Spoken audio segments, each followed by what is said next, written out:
My name is Riley. Diagnosed with GAD, bipolar, ADHD, and borderline personality disorder, as well as PTSD. Had a good childhood. Nuclear family, parents both married. I think around the age of 9 years old, I started realizing I was a little different.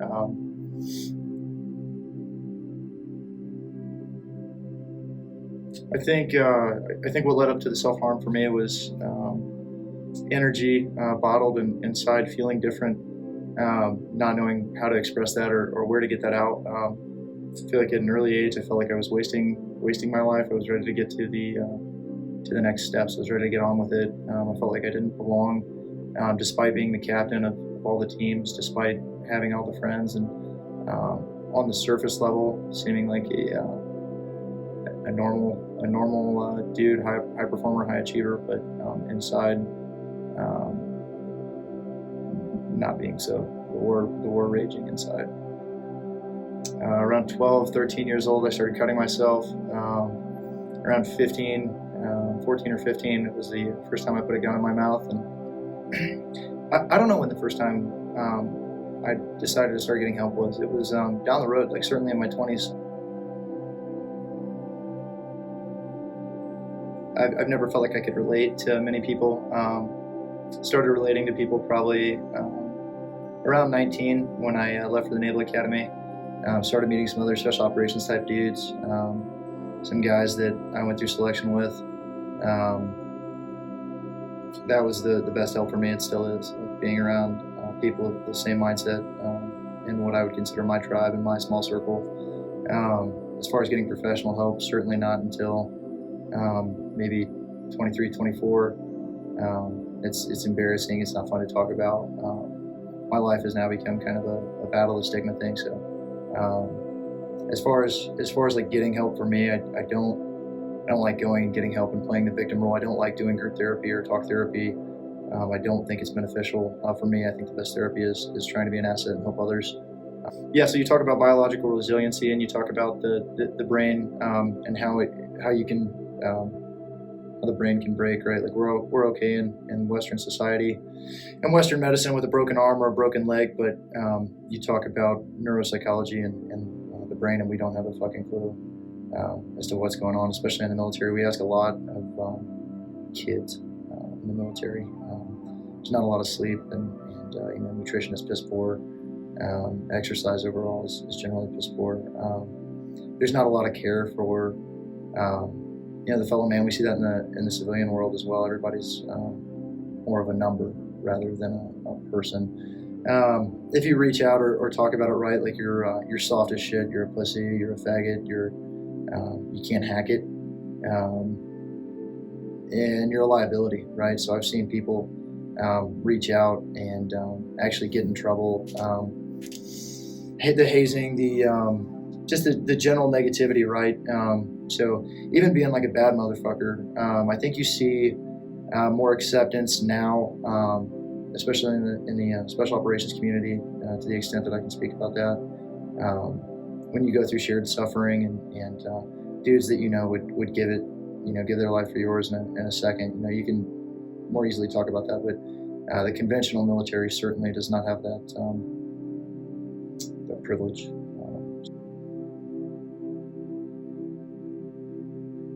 GAD, I think, is the first one that people talk about. Like, man, I have this like generalized anxiety, and you're like, man, you are such a fucking pussy. And it's like you can't hack stuff. Like everybody fucking has anxiety. And the way I was describing it to, I was on a call yesterday with two of my best friends, and one's a SEAL team guy and another's a MARSOC guy, and two just instruments of war. And I talk about anxiety, and we all do, right? It's high performers, it's high achievers, it's hard guys, and yeah, man, like. This GAD thing, I sit at a 7 at all times, where I consistently, like, despite what people may think, like I sit at the 7 level of anxiousness, where I'm like, man, something bad's gonna happen. Like every time I hear like a fucking siren or something, I'm like, I'm getting, and I didn't do anything wrong. I always feel like something's about to break. I feel like I'm consumed and overwhelmed by consistent state of worry and fear.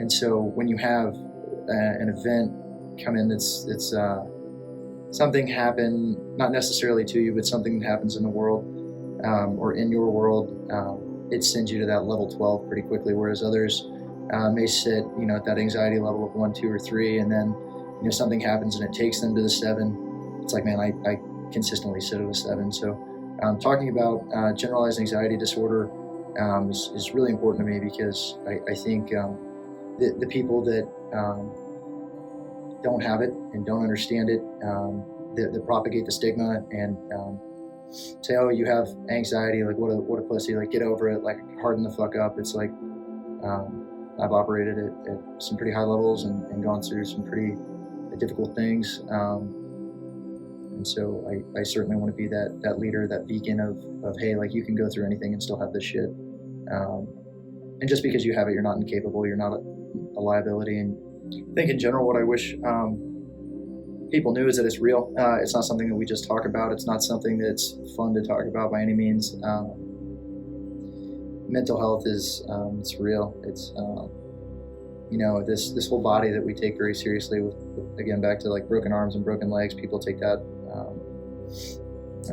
very seriously. But your CPU, the brain, the thing that drives all of this, everything that you see on the exterior, is so much more important. And it's real. That's what I want people to understand. I want people to give it credence and serious consideration before you open your mouth and start judging people for crumbling, or judging people for having their certain tics or the way they operate. I want people to have the capacity to objectively fucking stop and don't transmit. Like receive first, process first before transmitting. But general empathy, just generally being empathetic. Yeah, that's what I wish people understood more about mental health, and I wish people understood more about the world, that we all need each other, and the power of love is far stronger than the power of judgment or hate or emotional reactivity, opposed to objective processing and proactive nature that we're missing in society, especially with regards to mental health. The most important part of my life right now is fighting this stigma deal, is being someone that has played at high levels, and I'm a hard motherfucker, but being able to look people in the eye and say, I do have fucking borderline bipolar fucking ADHD and generalized anxiety, and I'll still whip your ass, and I'll still do your job better than what you can fucking do. And we're not to be written off. Kids of all ages, right? Like men, women, I don't care if you're fucking, 5 years old or 75 years old, like you matter. And this shit's real. I don't care if you're, I don't care if you're a fucking Navy SEAL or a, garbage man or a fucking waitress, or I don't give a shit what you do. Your title doesn't fucking matter. This is real shit. So, and your life's worth it.